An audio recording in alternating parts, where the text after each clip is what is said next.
અચાનકથી તમને અંગ દજાડતી ગરમીનો અહેસાસ થતો હશે।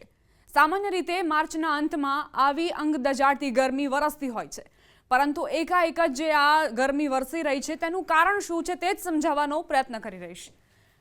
અચાનક કેમ ફૂફાડા મારવા લાગી છે ગરમી?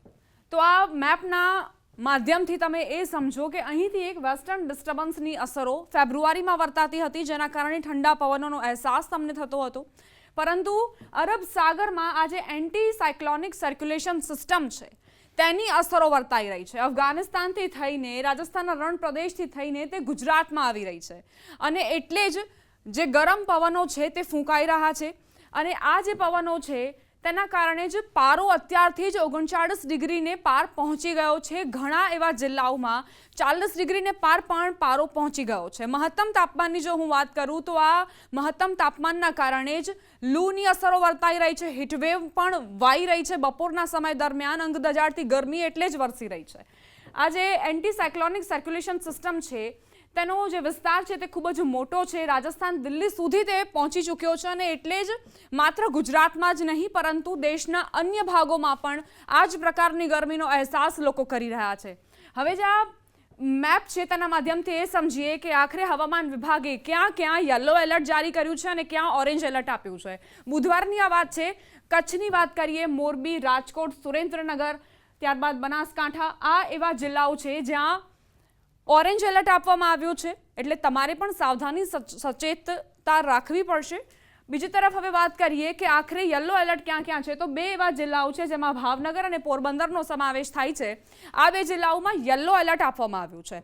હવે આગળ વધીએ અને એ જાણવાનો પ્રયત્ન કરીએ કે આ જે ઓરેન્જ એલર્ટ આપવામાં આવ્યું છે તેમાં હવામાન વિભાગ તરફથી કહેવામાં આવ્યું છે કે સતર્ક રહો, જ્યારે પણ જે તાપમાન તમને શુષ્ક લાગતું હોય તે દરમિયાન બહાર જવાનું ટાળો, કામ સિવાય બહાર ન નીકળો। હવે બુધવારે ક્યાં ખોપરી તોડ ગરમી પડશે, ક્યાં માથાભારે ગરમી વરસશે તેની વાત કરી લઈએ। તો ભુજની વાત કરીએ, ભુજમાં 23 ડિગ્રી લઘુત્તમ તાપમાન અને મહત્તમ તાપમાનની વાત કરીએ તો 43 ડિગ્રી સેલ્સિયસ, 43 ડિગ્રી સેલ્સિયસ ગરમી વરસી શકે છે તેવું અનુમાન છે। ગાંધીનગરની વાત કરીએ તો મહત્તમ તાપમાન 41 ડિગ્રી સુધી જઈ શકે છે। ગ્રીન સિટી ગાંધીનગર, તેની આ સ્થિતિ હોઈ શકે છે બુધવારે। હવે આગળ વધીએ, રાજકોટની વાત કરીએ, રાજકોટમાં અંગ દજાડતી ગરમીનો અહેસાસ સોમવારે અને મંગળવારે પણ લોકોને થઈ રહ્યો છે, અને બુધવારની વાત કરીએ તો 41 ડિગ્રી મહત્તમ તાપમાન થઈ શકે છે, વરસી શકે છે એટલી ગરમી। હવે આવીએ ડાંગમાં, 40 ડિગ્રી મહત્તમ તાપમાન નોંધાઈ શકે છે, 20 ડિગ્રી ન્યૂનતમ, જ્યારે 40 ડિગ્રી મહત્તમ તાપમાન। અમરેલીની વાત કરીએ, જે 40 ડિગ્રી પારો નોંધાઈ શકે છે। માર્ચની શરૂઆત જ છે, 12 માર્ચે આ પ્રકારની સ્થિતિ જોવા મળશે। ડીસાની વાત કરીએ, 40 ડિગ્રી મહત્તમ તાપમાન, તો સુરતમાં પણ 40 ડિગ્રી, વડોદરામાં પણ 40 ડિગ્રી, તો આ પ્રકારની સ્થિતિ છે અમરેલી, ડીસા, સુરત અને વડોદરાની। બુધવારે આવી સ્થિતિ હોઈ શકે છે, હવામાન વિભાગનું આ અનુમાન છે।